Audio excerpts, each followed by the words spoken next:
Joining the show today is one of us by way of Edina, Minnesota, getting the chance to represent the Hornets at the X in the state tourney, where he may just end up playing his professional hockey after being drafted by your Minnesota Wild in the 7th round of the 2023 NHL Draft, Jimmy Clark. Jimmy, appreciate you jumping on, man. Yeah, thanks for having me. It's been fun. Of course. First question we ask everybody, and it's a little different for you because you obviously grew up and the Wild existed for all of your upbringing, but Wild logo gets talked about a lot. Yeah. What did you think it was the first time you saw it? First time I saw it, as a kid, I saw it, a bunch of trees, just a little stream, right? But once you hear it's, what is it, like a wolf or something, or some shape of an animal's head, right? Like a bear or something like that. Bear, yeah, something like that. The first time we've got wolf, we've heard like bobcat, we've heard bear. Someone yeah. said, oh, yeah, some animal. Nice. And so growing up, were you a big Wild fan, or were you like the middle stats and jumped on a wagon with someone like the Penguins? No, I was Wild, yeah. Okay, so I mean, being drafted by the Wild, is that just peak moment for you? Is this something, were you expecting that at all, or is that out of the blue? I mean, it's awesome. Wasn't really expecting it. I mean, there's obviously an opportunity, a chance it happened. I mean, seeing that, it happened it's awesome. It's really cool. And so, yeah, I was excited for that for sure. What was the draft day like for you? Who was all with you? Where did you kind of watch it from? Something like that? What was your I don't watch the draft. I kind of just went about my day. I got drafted when I was skating. I just had to skate in the afternoon, got off the ice, and I saw it. So it's kind of, yeah. So somebody call you, or do you saw on your phone, or someone probably texted you, hey, by the way? Yeah, I just saw a ton of texts and some calls right when I got off the ice. So that's kind of how it happened. Was that more so just take pressure off yourself and not watching the draft, or you just kind of more your personality kind of laid back and kind of what happens? Yeah, what happens. It's obviously not the end of the world if you don't get drafted either way. But I kind of just went about my day, kept it, the same. Yeah. As you could see, our podcast is Fellowship at the Rink, kind of to the Lord of the Rings fandom there. I wasn't sure if you're a LOR fan or not, but if you're not a Lord of the Rings fan, what's your kind of nerddom or fandom you have that you like, a book series or a TV show or a movie thing that or do you collect something or something that kind of in your play some video games, I guess. Our team's been playing the new COD, Call of Duty. So, that's been fun. That's kind of been our nerdy thing going on right now. Nice. Who's the mark? Who's the guy that everyone knows is just going to weigh someone down? Mental stats really good, Luke. He's really good? Okay. Yeah. You mean who's bad? Yeah. I want to know who, everyone's oh, yeah, got him. We're all, he's, way better than everybody. And then we're kind of just, all the same, Okay. Yeah. Do you guys have any team bonding things before the season started? I know there are a lot of new guys kind of coming in. What was kind of the thing that brought guys together? Yeah, we this summer, all of us came to the rink Monday through Friday in the morning and all worked out together every day. Weekends we go out on. Some guys got boats, went on the lakes. We're all together all the time, all summer, which was so much fun. And yeah, it brought us together. It helped us out, pushing each other. We all got stronger. We skated it together. It was a great summer. Great for everybody. Who has the best boat setup? Who has the best lake setup? Whipple's got a nice boat out on Tonka. Yeah. Make good use of that one. Yeah. Well, we gotta just get right to it, Jimmy. That goal, 26 seconds left. Weird game, I gotta imagine, for you guys, just based on how the season's gone so far. But did you just close your eyes and let Luke whip it at you, or how'd that happen? Yeah, it's kind of some of the high spot. Saw fast puck coming. Luke kind of tried to throw it towards the net, and I was fortunate to get a stick on it. And, redirected it, beat the goalie. Yeah, it was a weird game for sure. Yeah, what was it like for you guys having to work through what Bob kind of labeled as being a really gritty weekend against a team like Penn State? Yeah, they didn't take their chances up against us. I mean, they'd have 3 guys back. It'd be hard. We're a very fast transition team. We'll make you pay if you make a mistake on us in the neutral zone or out the rush. So they'd have 3 guys back. They did a really good job of making us really have to grind for our opportunities and our chances. So, yeah, it was just kind of a fight, dogfight out there. Not many shots. Yeah, we were fortunate to get one during regulation. Yeah, super cool for Liam Souliere, right? Like, Yeah, against his whole team, getting the shutout. Like, was that something that you guys talked about a lot before the game, or was it just kind of unspoken? Like, we got to go get this done for him. it was. I mean, we didn't really talk about it in front of him, right? Just to kind of. Yeah. But yeah, before the game, we were talking. I was like, Liam's gonna get a shutout tonight, and they were like, I don't know. But yeah, it ended up happening. It was such a cool moment. I mean, our locker room was going crazy. We were so excited for him. He was pumped up. It was a special moment. What's his personality like off the ice? Like, you got a chance to know him now. Just what is goaltenders tend to be a little weird cats, a little different on their own ways for both the routines and superstitions. Like, what's his personality like off the ice? He's awesome. He's a great dude. He's very energetic. He came this summer once 1 week, and we didn't know how he was going to be. He stayed here, and right away he was chatting all the time. Just he was, sometimes you think he might be a little quiet, meeting some new guys, but he fit right in. Very nice guy. He's a team player. Yeah, he's great. He'll be special for us. He's a good player. The line you guys have had going on, I mean, just with you and Connor and Matthew, just like where did the chemistry kind of start to build, and when you kind of start to see something special there with you guys? Yeah, Connor and I kind of had a little bit of chemistry last year. Played a little bit together in some games and in practice and all that. And then Woody's he's just a great player. You can put him probably with anybody. But yeah, we fit so well together. Kurth, he makes plays. He's great with the puck. Woody's a big body. He's going to protect it down low, and I'm going to come help and grind for him. And he's got a great shot, so it works. It works really well. And what do you see as your role being carved out with that group? I see it's kind of responsible center in the D zone. I think have the F1, getting on the pucks. Yeah, things like that. Battling the corners. Sure. And you guys have, for most of the season, been designated the 4th line by coach. And I don't know how much it's talked about or if the boys are even really aware, but all the hubbub online is that Bob just takes whatever line played best last game and throws them on as the 4th line for the depth chart that day. No, we don't got a 4th line. I mean, our team is so deep. Our group of forwards is incredible. I mean, you physically can't make a 4th line with the group of guys we got. So he kind of just throws whatever. I mean, we don't look at it like we're the 4th line, but it really does not matter for our team. What skill would you want to steal from one of your teammates? If you had to pick one skill from one of your teammates, what would you like to steal from them? Taking Snuggy's shot for sure. Yeah. What do you guys say to him after a game like that? Like, obviously Friday, great game for him, and all the Jimmy goals. I make stupid posts on Twitter whenever you guys get goals, and I throw in like Jimmy and then someone like famous or like a pop culture reference, and then like make something funny off it. You guys are burning through my Jimmys really fast. But like, great game Friday, and then unfortunate play there at the end of the first period on Saturday. Like, what do you guys say to him in the locker room after that all unfolds? Nothing. We got it. We'll finish it out.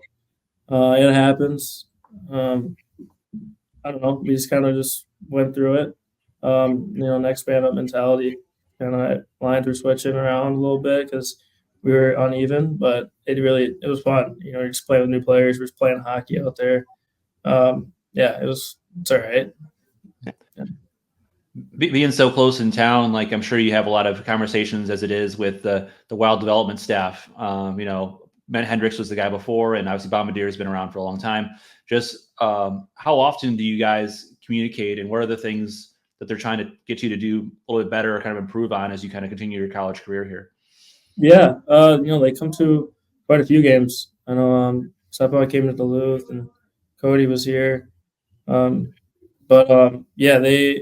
it's not too much. I mean, they don't want to tell me something that is different than what coach is saying. Trying to mess that. It's basically just basic stuff. Just keep getting in the net. Just keep working on little skill stuff. But yeah, no, it's fun. It's nice having them come to games and talk to them a little bit. And going out to dev camp, like, are there any players that are in the Wild pool that like you've become tighter with, guys that you're still like in touch with regularly, or guys that you just saw chemistry with right away when you popped out there? Well, Strams and I have been buddies for a long time. We were roommates at dev camp last year. We were always hanging out. Same as Ryan Healy. I played with him at Halinka. He's a great dude. Us three were kind of always hanging out. So those are kind of my two buddies that were always together. What do you think of Strammel's start to the year that he's had? I think he's been great. I like him at Michigan State. I think he fits really well with that group, that team. And, yeah, they're a good team. He's going to have a really big year. Could you see kind of like a low Lipset or just having the fresh perspective of a new team or a coach he knows kind of help him this year? Like, how would you kind of describe what's been the difference you've seen in him this year? Yeah, he plays more freely. He's with guys that he's played with before. He's with like Howard and some other NCDP guys.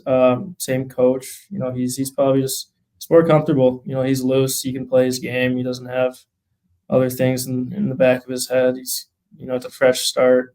So yeah, he can play his game.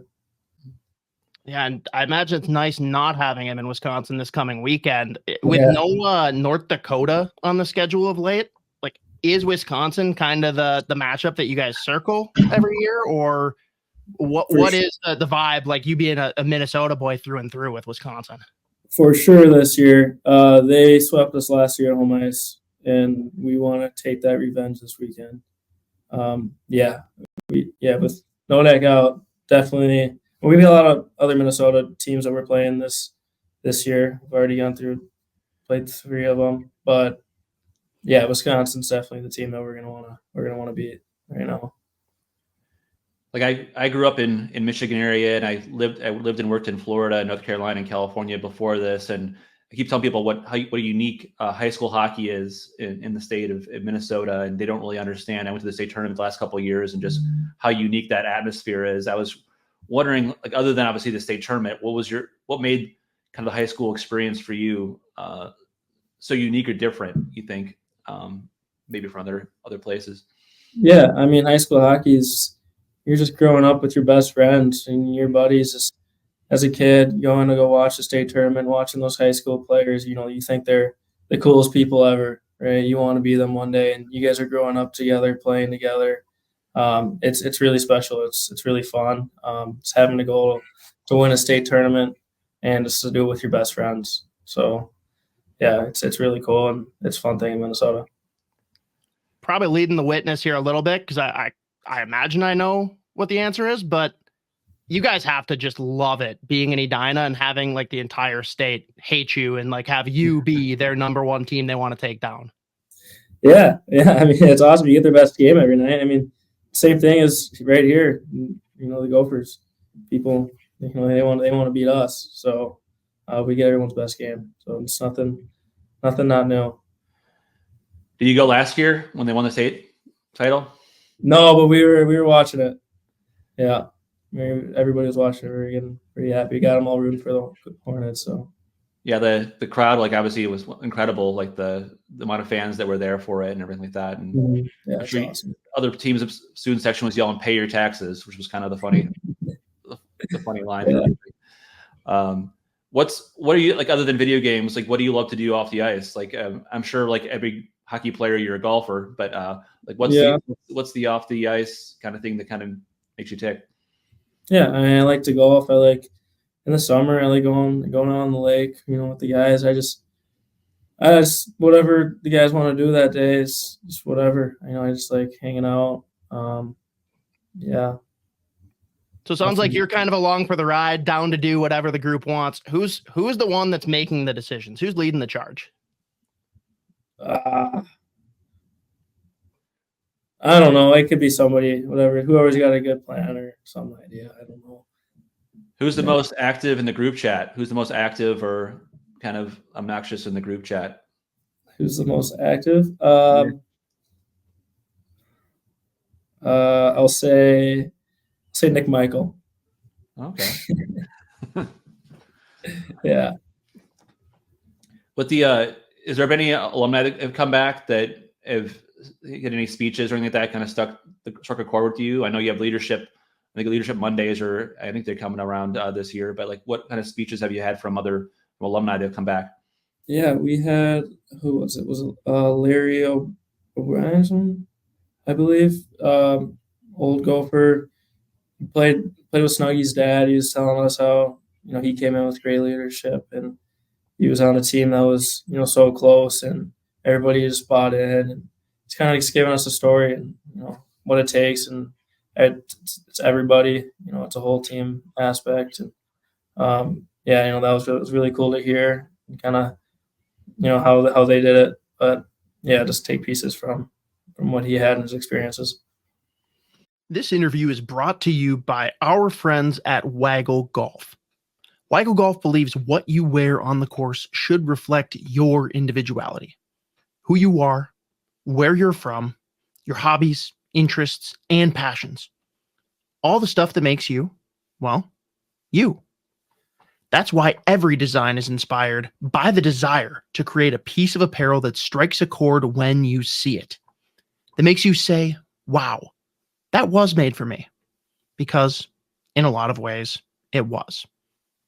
Ready to get your Waggle on? Go to getyourwaggleon.com, throw in promo code SP10 at checkout to take 10% off your entire order. You had an interesting comeuppance to your freshman year with the Gophers, right? Like, the plan was to go back to Green Bay, and then spot opened up. Was it as simple as that? They just said, "Hey, Jimmy, we want you up," and you're like, "Yep, here I come," or was there any like evaluation to whether or not that made sense for like where your game was at or your development path? Yeah, it was definitely a process. It was, coach told me at some point in the summer that even though Cool said he was coming back, he was saying, you don't really trust it until he's back in the locker room for your first day. So I didn't really think too much of it. I'm like, all right, well, the guy, everyone's saying he's coming back. So I was dead focused on Green Bay, went to main camp, met all the new guys. Bob came to main camp, which I thought was, was a little different. And then he brought me in. He was saying that he, needed a player to come in, needed me to come in. And at first I wasn't a fan of it. I wanted to go back to Green Bay and develop another year, but he was telling me to trust him. And I skated with them all in the summer. I was like, yeah, I can do it. I can be a player. I can be a fourth line player. I can do whatever type of player, whatever he needs. So it came down to it, and yeah, I can't say no. I mean, I've wanted to be a Gopher my whole life, and the opportunity comes, it's hard to pass up. It's kind of how I went through. I know guys can get to the NHL many different ways, different leagues, and way to get there. I know you played for the program a few years back, USHL. Like, what makes it a strong place to develop as a player? Maybe other people say junior, some would be college hockey, which you're experiencing now. But what are the strengths of kind of USHL? Playing there. Yeah, it's a skilled league. It's the best Americans, Canadians all come to one league. You play how many 60-some games? It's a lot, and you're practicing every day. You're focused on hockey, but you're also meeting a great new set of guys as well.